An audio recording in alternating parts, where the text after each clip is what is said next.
vamos a pasar a las afecciones estomatológicas en niños a partir de los 6 años. Dentro de la etiología desconocida o multifactorial nos encontramos a las úlceras aftosas recurrentes, a la queilitis angular y a la pericoronaritis. Úlceras aftosas recurrentes, ¿sí? Es una de las cosas más frecuentes que vamos a ver en niños. Se clasifican en menores, mayores y herpetiformes. Las herpetiformes son las que menos observamos en niños. Las menores son menores a 5 milímetros de diámetro. Son las más frecuentes, curan en pocos días sin dejar cicatriz y asientan sobre cualquier zona bucal, infrecuente en dorso lingual y paladar. O sea, el único lugar en donde es difícil encontrarlas en dorso lingual y paladar. Después puede estar en cualquier mucosa bucal. Las mayores son mayores a 1 centímetro, son más dolorosas y profundas y se producen generalmente en menor número. También tienen cualquier localización, pero es más frecuente en labios y paladar blando.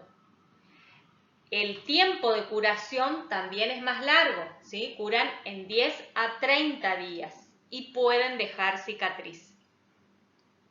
Las herpetiformes tienen entre 1 y 2 milímetros, son pequeñitas, pero forman racimos.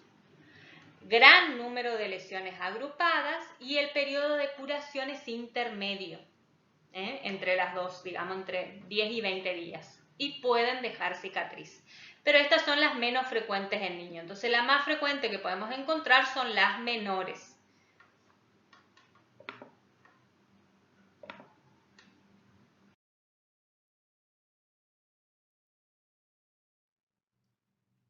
Sí, acá tenemos ejemplo de aftas menores. Esta es una afta mayor, aftas menores. Se puede observar bien la zona de la úlcera, también tiene un eritema que rodea a esa úlcera.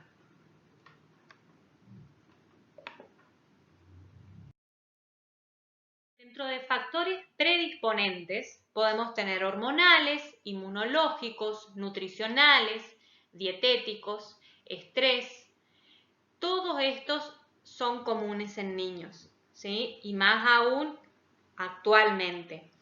Pero lo que es muy importante indagar es si no es secundario a otras enfermedades de base, como ser anemias, déficit nutricionales, afectaciones gastrointestinales, neutropenia, HIV, inmunodeficiencias, leucemia, porque antes de realizar un tratamiento con corticoides hay que tener en cuenta que si tienen una causa desconocida o es secundaria a estas afecciones, por más de que le apliquemos la terapia no va a funcionar y estamos enmascarando el caso y retrasando el diagnóstico definitivo. El tratamiento local puede consistir en recetar una urabase, ¿sí? Que es el ungüento que hablábamos, que nosotros podemos pedir que nos elaboren, que hace como una película protectora sobre esa mucosa que está ulcerada. Entonces vamos a pedir que en ese ungüento, que como hablábamos en la úlcera de Rigafede, solamente era urabase, no poníamos nada más. Pero acá en aftas podemos agregar algún anestésico tópico como la silocaína al 2% o algún corticosteroide, ¿sí? Para disminuir la inflamación que se está produciendo, triamcinolona o propionato de clobetasol, ¿sí? Pero siempre que pongamos un corticosteroide es importante algún antimicótico para que al disminuir las defensas en esa zona no se nos colonice con una cándida. Entonces, esta es la forma en la que nosotros realizamos nuestra receta, ¿sí? Bien detallado cada uno de los pasos. También es importante indicarle al paciente que se debe higienizar con un hisopo suavemente y aplicar 4 a 6 veces por día, no ingerir nada por 30 minutos para que actúe bien y esto realizarlo durante 10 días o hasta la próxima visita de control. Para evaluar si es afta o aftoide, vamos a ver primero el asentamiento. Si es en mucosa queratinizada y hay gingivitis, lo relacionamos con una gingivostomatitis herpética aguda. Si asienta en labio, con un herpes. Si es un afta oral propiamente dicha, tenemos que ver si son menos de 3 brotes por año o es un afta menor. Entonces tratamos el síntoma con anestésico y antiséptico para que no haya una infección sobreagregada. Si es un afta mayor y se produce más de 3 brotes por año, ya tenemos que, y no hay un traumatismo que esté asociado a este afta mayor, ya tenemos que evaluar un compromiso sistémico al paciente. Entonces lo vamos a derivar para evaluar ese compromiso sistémico. Si el paciente está en tratamiento de alguna enfermedad de base, ahí sí vamos a ayudar a la cicatrización con alguna terapia local, con corticoides, como expliqué, lorabase, ¿sí? Pero si hay fracaso, esto hay que seguirlo también y sigue teniendo brotes, derivar nuevamente. Si el afta se produce por algo traumático, tenemos que eliminar el factor causante y controlar a los 7 días que efectivamente disminuya el afta. Y ayudar con un tratamiento sintomático con anestésico y antiséptico. Este es un ejemplo de úlcera traumático por un agente químico, como por ejemplo el formocresol, que es el que ustedes utilizan en pulpotomías para fijar. Por eso es tan importante la utilización del aislamiento absoluto en estas técnicas y de tener total conciencia de lo que yo hago con ese algodón embebido en formocresol. Tocando únicamente el labio o la mucosa o la porción de la piel perioral, nosotros podemos producir esto. Y esto ya estaba en un periodo de 7 días de curación. Otro ejemplo, lesiones por mordedura o lesiones también llamadas autoinfligidas. Estas son muy comunes, causadas por traumas agudos o crónicos a la mucosa bucal. El niño se autoinflige, ya sea por una pieza dentaria que está rota o posteriores a la anestesia, como son estos casos que estamos exponiendo. Todas son anestesias al nervio dentario inferior. Por eso recalcamos, cuando son anestesiados, que cuiden, vigilen y traten de que el niño no se succione ni se muerda. Esto es algo inicial cuando estaba saliendo de la consulta. Fíjense en el estrés que ellos entran cuando están anestesiados, que pueden producirse esta autolesión antes de salir. Cuando se va sobreinfectando y pasando los días, toma tamaños mucho más grandes, ¿sí? y se inflama toda la zona perioral. Las características es que es una zona blanquecina, generalmente ovoide, ¿sí? La forma, lacerada por haberse mordido, un espesor irregular, indolora en la parte del centro, pero muy dolorosa en toda la parte donde está la inflamación, y hay descamación de epitelio afectado.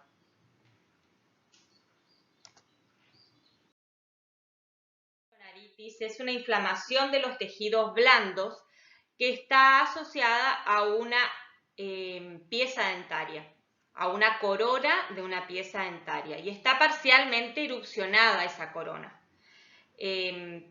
Generalmente se ve más esta patología en el tercer molar, en la erupción del tercer molar permanente, pero pueden haber casos en otras piezas dentarias, como ser un incisivo central superior o el primer molar permanente. Por eso lo ubicamos en estas edades de mayores de 6. Pero podríamos tener en adolescentes con la erupción del tercer molar permanente. Lo importante es que diagnostiquemos a la coronaritis aguda, la pericoronaritis aguda, y no la confundamos con algún proceso tumoral o con un proceso pulpar, ¿sí? Que no sea un pólipo pulpar. Para ello debemos hacer o solicitar una radiografía panorámica si hay mucho trismus y no podemos realizar la periapical, pero debemos tener algún examen radiográfico para terminar de corroborar cuál es el diagnóstico. Generalmente cuando presionamos esa mucosa es doloroso cuando está en el estadio agudo y va a producir la salida de una serosidad turbia, seropurulenta o puede ser simplemente sangre. La evolución es variable de acuerdo a la intensidad del traumatismo que se le produzca sobre este capuchón. Y también en los casos, por ejemplo, de los terceros molares, puede tener periodos de remisión en los cuales la pieza dentaria no erupciona, entonces como que se tiende a cronificar esta pericoronaritis y cuando vuelva a erupcionar la pieza dentaria se agudiza. El tratamiento es realizar buches con clorhexidina 0,12% para mantener la higiene. Nosotros podemos promover alguna higiene más profunda con lavajes de agua oxigenada y agua común dentro de ese capuchón llevada a presión con una jeringa. Y si el tratamiento es más florido, como por ejemplo adenopatías y fiebre, el paciente va a necesitar algún tipo de medicación sistémica, como ser amoxicilina 50 miligramos por kilogramo por día cada 8 horas. La queilitis angular o perleche es una enfermedad caracterizada por un estado inflamatorio agudo o crónico que frecuentemente afecta las comisuras labiales. La etiología es multifactorial, se puede asociar con irritaciones mecánicas, maloclusiones, dermatitis atípicas, puede tener asociada candidiasis, infecciones bacterianas, ¿sí? La clínica es muy variada, pero generalmente lo que se ve es un eritema, una resequedad, ¿sí? Una deshidratación de los labios, una maceración, una desecación, fisuras, y cuando está asociada a la candidiasis hay como una telita blanquecina que se deposita sobre esas fisuras. El tratamiento por esa resequedad justamente es la utilización de cremas hidratantes como Dermagloss o Vagovita, que a su vez tienen componentes vitamínicos, sobre todo en este sector para aumentar la humectación, o manteca de cacao en el caso de los labios, simplemente con eso. Y siempre recalcar que antes de aplicar cualquier cosa se debe higienizar, ¿sí? Limpiar bien las superficies para evitar la contaminación con otras especies bacterianas. Dentro de la etiología viral tenemos al herpes recurrente secundario y a la enfermedad de mano, pie y boca. El herpes recurrente o secundario, producto de la reactivación del herpes virus zóster 1 en individuos preinfectados. Por ejemplo, los que padecieron la gingivostomatitis herpética que pudo haber sido aguda o en un estadio subclínico, y el virus después queda acantonado en los ganglios, y cuando el paciente presenta algún factor predisponente como fiebre, estrés, trauma, radiación ultravioleta, inmunosupresión, el virus cobra fuerza y vuelve a manifestarse. Los lugares donde suele aparecer son tejidos queratinizados como labios fundamentalmente, y en el sector de semimucosa de labio y piel, paladar duro, encía adherida y rebordes alveolares. Generalmente estos pacientes tienen síntomas prodrómicos, ¿sí? O sea, el paciente siente que le va a aparecer el herpes, ¿sí? Que va a ser su aparición. ¿Por qué? Porque en ese lugar va a tener ausencia de percepción táctil o sensorial, pasa a tener una sensación como de hormigueo, de quemazón, y a las 24 o 48 horas se desarrollan las vesículas que luego se unen. Esta parte es muy similar a la sintomatología que presentan cuando van a tener una úlcera, es una afta, ¿sí? En las aftas también los pacientes hay veces que ya empiezan a sentir esa sintomatología prodrómica. Estos son ejemplos de cómo se van manifestando en distintos estadios, ¿sí? Ya cuando tiene un contenido seroso, estas son las vesículas recién iniciándose, luego se rompen, acá también hay vesículas iniciándose y con todo el eritema alrededor, son múltiples vesículas. Para marcar que es la forma más común del herpes recurrente, eso sería algo que tenemos que remarcar, que es la forma en la que más se visualiza al herpes recurrente. Los pródromos, tener en cuenta lo que nos relata el paciente, y la formación de vesículas múltiples que luego se rompen y forman las costras que vimos antes. Se localiza en semimucosa del labio y piel adyacente al labio, ¿sí? Puede extenderse hasta la piel. Curan 7 a 10 días. El tratamiento será sintomático, controlando los posibles factores desencadenantes, no tocar las lesiones para no producir la ruptura de las vesículas y autoinocularse, y la colocación del antiviral, como habíamos dicho, tiene que ser dentro de las 24-48 horas de la aparición del primer síntoma, ¿sí? Si no, ya se desencadenó el ciclo y por lo tanto va a durar de 7 a 10 días. Derivar en los casos de pacientes inmunosuprimidos o pacientes con recurrencias múltiples. Enfermedad de mano, de pie y boca es causada por el virus de Coxsackie A16, es una familia del miembro de las familias de enterovirus. Se puede contraer si se entra en contacto directo con secreciones de nariz, garganta, saliva, líquido de ampollas o las heces de una persona infectada. O sea que tiene que ver también con la higiene y el lavado de manos. Es más contagiosa dentro de la primera semana de estar incubando la enfermedad. ¿Cuáles son las características de esta enfermedad? Van a tener llagas parecidas a ampollas en mano, en pie y en boca. Entonces, como dijimos, es proveniente del Coxsackie A16 y enterovirus 71, es epidémica en verano u otoño, la vía de contagio fecal-oral y hay una falta de higiene. La incubación dura de 3 a 10 días y se da, como dijimos, en niños menores a 5 años.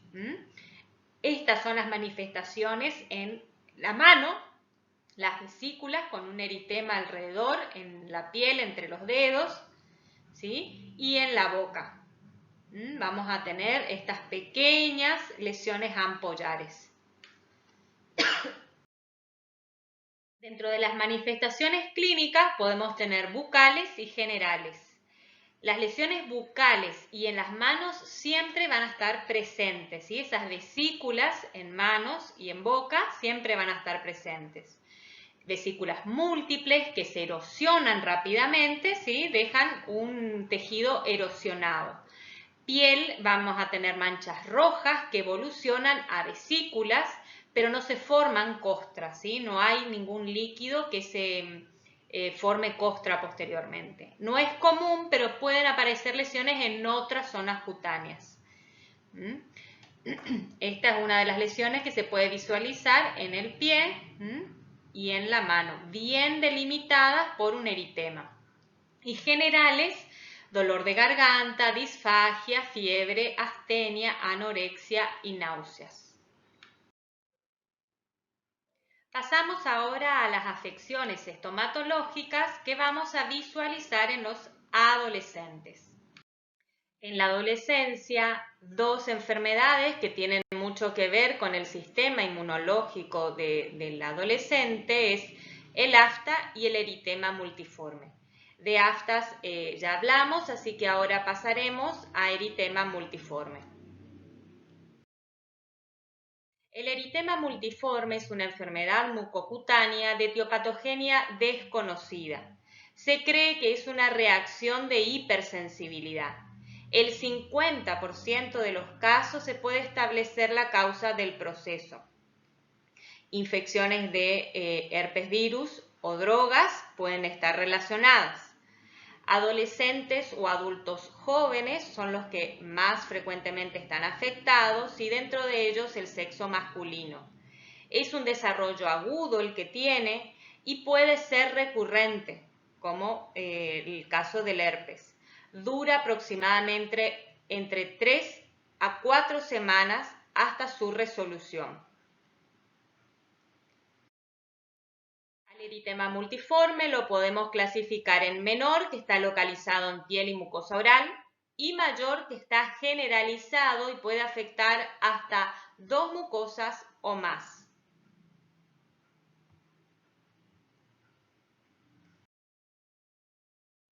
Las lesiones cutáneas generalmente vienen acompañadas también de un pródromo que es la fiebre, cefaleas, astenia, tos, y aparecen a la semana.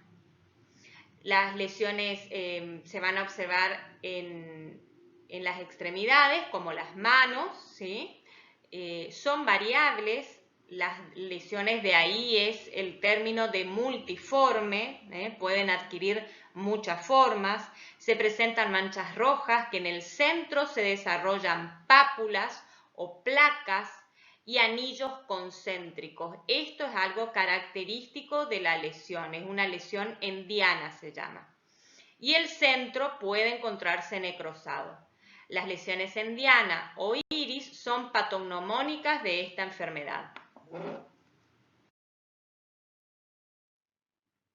Dentro de las lesiones bucales, la mucosa más comúnmente afectada, aunque no puede ser la única, puede ser la cavidad bucal, ¿sí? Se presentan varias afecciones en toda la cavidad bucal. Puede aparecer en toda la mucosa con predilección en la zona anterior. Manchas rojas que rápidamente sufren necrosis, formando ulceraciones o erosiones multiformes, ¿sí? Tienen muchas formas. Labios edematizados, costras hemorrágicas. El paciente va a relatar mucho dolor, disfagia, ¿sí? Mucho ardor. Se cuidan mucho en las comidas porque realmente es doloroso.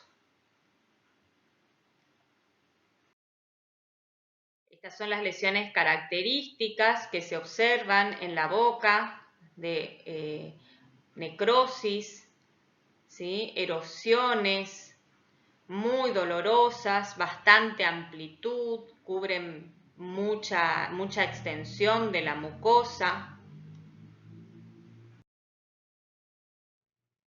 También se pueden observar en la semimucosa del labio, pero muy extensas. Abarcar y encontrarse también contaminadas. El tratamiento para el eritema multiforme, primero deberemos evaluar si tiene causa farmacológica, porque ciertos fármacos producen el eritema multiforme, o si es por el herpes virus, si es de origen viral. Si es un origen herpético, entonces dentro de las 24 o 48 horas tenemos que aplicar el aciclovir. Luego la utilización de corticoides locales o sistémicos, dieta blanda y fría, se puede agregar algún antiinflamatorio. En casos leves, autorresolutivo, y en casos floridos hay que derivar.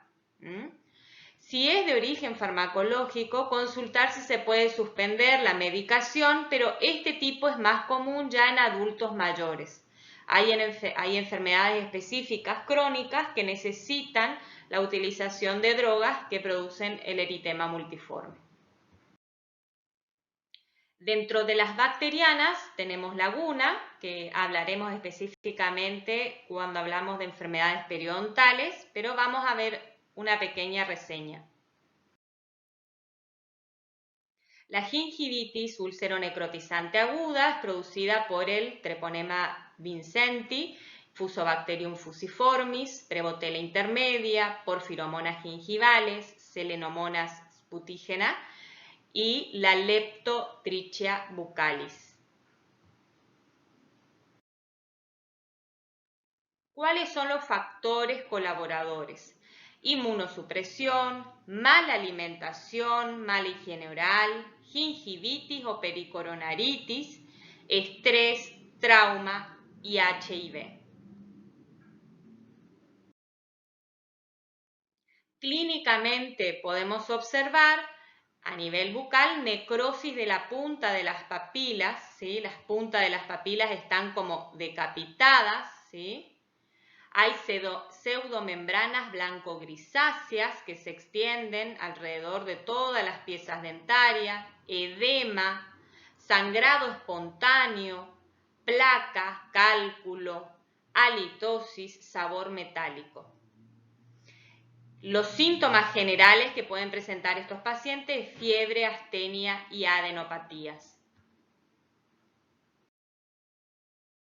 El tratamiento de urgencia sin síntomas generales va a ser eliminación del tejido necrótico con gasa suave o lavajes con agua oxigenada diluida o clorhexidina. ¿Sí? Suave porque es muy doloroso. Detartraje grueso con ultrasonido y buches con agua oxigenada 10 volúmenes diluida a 1:3. Detartraje, ver si lo hacemos en esa misma sesión o primeramente ayudamos con un primer barrido y luego hacemos el detartraje porque es muy doloroso. Con síntomas generales, el tratamiento local es idem al anterior, a lo que dijimos arriba, pero debemos agregar la parte sistémica que es el metronidazol, 500 miligramos 3 veces por día por 7 días, más amoxicilina 500 miligramos. O bien suelen utilizar amoxicilina más ácido clavulánico. El tratamiento definitivo, control de los factores predisponentes, terapia básica periodontal y si hay secuelas como deformaciones gingivales suelen ser operados con injertos, ¿sí? Pero esto hay que controlar y seguir.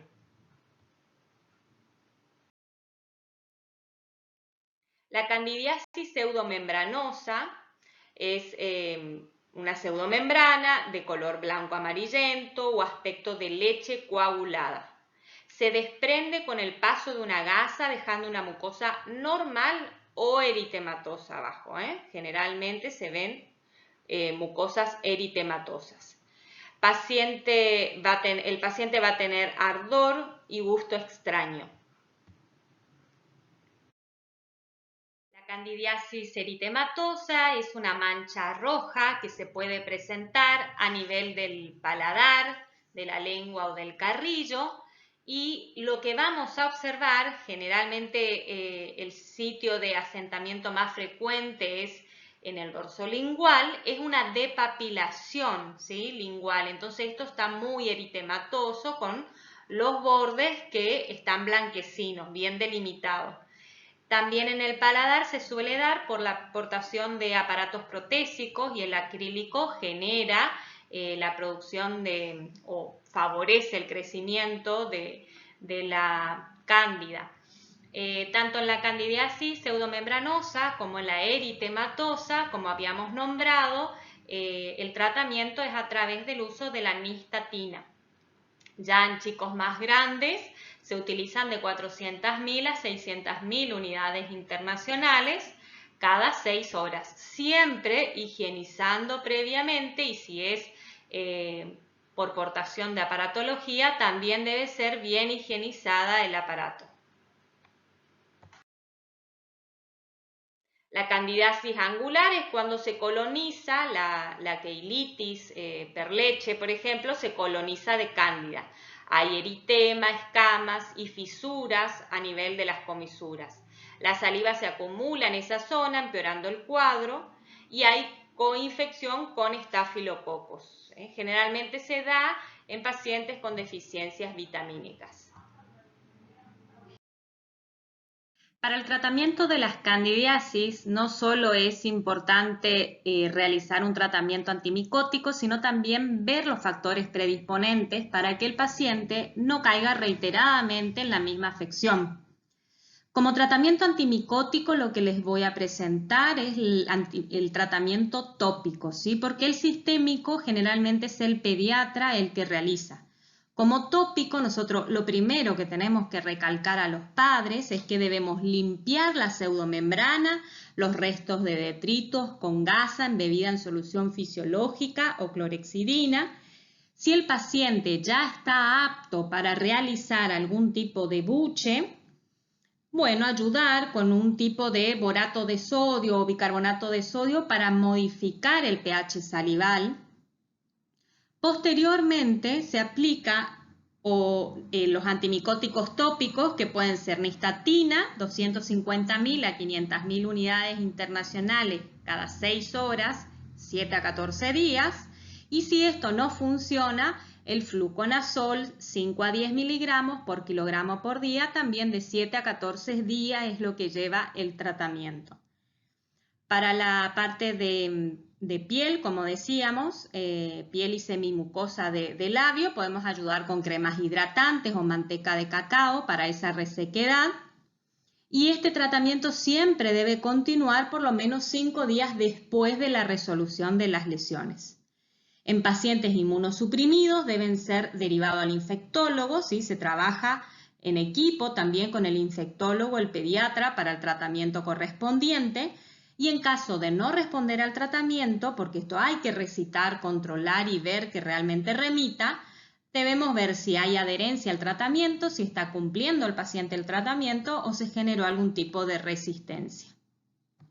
Dentro de las lesiones tumorales tenemos el linfangioma, que es una anomalía benigna en el desarrollo de los vasos linfáticos.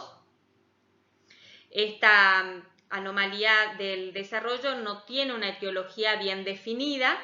La región que más afecta es la región del dorso lingual y las características clínicas se dan de acuerdo a su clasificación, que es en capilares, cavernosos e higromas.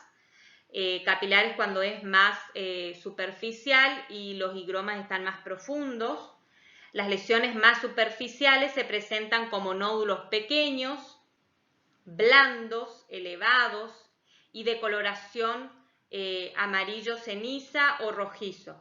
En las lesiones profundas se presentan como una masa tisular blanda, difusa y sin alteraciones de color. El tratamiento siempre se trata que sea quirúrgico, la eliminación completa, porque si no pueden remitir. Los hemangiomas son anomalías del desarrollo, pero acá de los vasos sanguíneos. La etiología también es desconocida. Su aspecto es ampolloso, circunscripto, de una coloración rojiza o rojo azulada. Su aparición se relaciona con alteraciones en los vasos sanguíneos de esa zona. Ese aspecto puede desaparecer por unos instantes si nosotros hacemos una compresión en el lugar cercano a donde pasan esos vasos sanguíneos, y al producirse el bloqueo del paso de la sangre, la mucosa vuelve a tener una coloración normal, y cuando dejamos de comprimir se vuelve a ver la coloración inicial. Entonces esto nos permite hacer algún tipo de diagnóstico. También se clasifican en capilares y cavernoso, y el tratamiento puede ser a través de vía sistémica, digamos, de corticoides o esteroides, pero esto lo tratan estomatólogos, ¿sí? Su excisión quirúrgica también es complicada, porque debemos tratar de no producir hemorragias. Otras lesiones que podemos observar son en lengua, que vamos a hablar de la lengua fisurada y geográfica, queilitis, que ya hablamos, quistes y cialolitiasis. Dentro de la lengua fisurada podemos decir que es un trastorno del desarrollo común en niños Down. El 0,5 al 5% de la población la poseen. Esta alteración tiene por características presentar fisuras, surcos o pliegues en la porción dorsal de la lengua, ¿sí? En el dorso de la lengua. En la mayoría de los casos se observa un surco central longitudinal del cual parten numerosos surcos laterales y esto da una característica de ramas de árbol. También puede estar asociado con macroglosia, sobre todo en los niños Down, o con lengua geográfica. Por lo general es asintomática. Si hay algún síntoma, el paciente lo que refiere es sensación de ardor, porque en estos surcos suelen asentar microorganismos o residuos de alimentos, lo que genera alguna inflamación. El tratamiento, no hay necesidad de tratamiento, pero sí se le puede indicar una limpieza más profunda en la lengua para remover esos restos alimenticios y evitar la litosis y la inflamación. La lengua geográfica es una alteración común que afecta al dorso lingual, provocando una atrofia o pérdida parcial de las papilas filiformes. La etiología no está bien definida, pero generalmente en la familia hay más de un miembro que la presenta. La localización es, como dijimos, el dorso lingual, cercano a los bordes laterales también se puede encontrar. Y la característica es que son áreas múltiples de descamación de las papilas filiformes. Eso da una coloración rojiza, eritematosa, y a su vez esto está circunscripto por unos bordes delimitados, blanco-amarillentos. Las papilas estas que quedan acá se visualizan como puntos elevados, rojizos. Por otra parte, suele migrar, suele cambiar de ubicación, la zona que estaba sana suele tener despapilación en cuestión de días, por eso también se la conoce como glositis migratoria benigna. Generalmente no hay sintomatología, si hay alguna sintomatología es de dolor como ardor, sobre todo cuando ingiere alimentos ácidos o condimentados. Por lo tanto, el único tratamiento que tendría es evitar ese tipo de alimentos. Alergia al látex. Tenemos pacientes que suelen presentar reacciones alérgicas al látex, entonces en esos casos en los que observamos una inflamación del labio, estos pacientes deben ser tratados con Benadryl o Frenaler en casos leves. Ya en casos severos, corticoides como la dexametasona. En cuanto al quiste traumático, es denominado también quiste óseo solitario. La localización es en maxilar inferior, generalmente unilateral. No tiene predilección por sexo. Puede causar expansión de las tablas óseas en un 25% de los casos. El diente generalmente que está relacionado a este quiste está distal. Algunas veces puede producir algún dolor y reabsorción radicular, y su tratamiento es quirúrgico. Del quiste traumático, la zona a nivel radiográfico va a estar bien radiolúcida, ¿sí? Es unilocular, no tiene división dentro del quiste, bien definido, con un borde delgado, esclerótico, ¿sí? Lo que habla de un crecimiento lento, que festonea entre las raíces de los dientes. El quiste dentígero se forma alrededor de un diente que se encuentra impactado. Puede ser expansivo, destruyendo al hueso que rodea. Radiográficamente presenta una imagen radiolúcida unilocular. ¿sí? También su indicación es la extracción del quiste con todas las piezas dentarias que se encuentran relacionadas a ese quiste dentígero.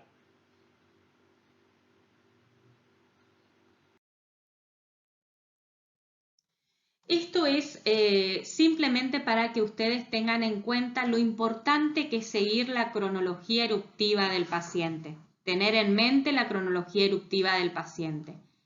Un paciente de 9 años que no erupcione un primer molar permanente no es normal, ¿sí? Entonces, en estos casos, este caso en particular, el paciente había acudido pero porque quería un tratamiento de ortopedia, ¿sí? Pero llamaba la atención que no estuviera esa pieza dentaria permanente en boca. Al hacer la radiografía panorámica, se veía algo raro, pero en realidad no me daba un aspecto completo. Entonces yo pedí una Combin y ahí sí vemos un quiste que cuando busco en la literatura es un quiste bucal mandibular infectado, se llama, ¿sí? Posteriormente el paciente empezó a drenar, digamos, en esta zona pus. Y el otro molar estaba presente, entonces eso era lo que más llamaba la atención. Y este quiste no solamente que no permite la erupción, sino que lo desvía la erupción de este primer molar permanente. Se hizo un tratamiento con cirujano, ¿sí? Para hacer una marsupialización, porque a este quiste lo que se trata de hacer es liberar la parte oclusal para que la pieza dentaria pueda empezar a erupcionar y posteriormente, como tenía cambiado el eje de erupción, se le colocó ortodoncia para reorientar a esta pieza dentaria. Es muy importante el diagnóstico de ustedes en el momento preciso, viendo la cronología normal de erupción, ¿sí? Tener un parámetro mirando el homólogo, a ver si tiene que estar o no presente ya la pieza dentaria, porque puede ser solo que esté retardado, pero siempre hay que hacer evaluación de toda la cavidad bucal. La cialolitiasis es una formación de cálculo, una calcificación dentro del sistema ductal de la glándula salival, ya sea las glándulas submaxilares y sublinguales o la parótida. Se va a observar a simple vista el aumento de tamaño, ¿sí?, de la glándula por la obliteración de la salida de la saliva. La cialolitiasis nosotros la vamos a diagnosticar no solo con medidas de palpación, ¿sí?, a nivel de donde se encuentra la glándula salival, sino también radiográficamente. El paciente nos va a relatar que, por ejemplo, antes de la ingestión de alimentos, cuando hay olores de alimentos que a él le gustan, precede una salivación abrupta en el paciente. Entonces, esa salivación aumentada, que no puede ser eyectada hacia la cavidad bucal, genera dolor por la presión que genera esto, ¿sí? Entonces, eso van a relatar ellos. Ese tipo de dolor es el que van a relatar. El tratamiento también es extraer ese cálculo en los casos que son grandes, si no hay medios que a través de la palpación, cuando están bastante superficiales, se los puede ir eliminando. La bibliografía con la que nos basamos, ustedes como sabrán, la cátedra hace una recopilación de varios lados, no solo de los libros, sino también de la evidencia científica más actual que se puede encontrar en los papers.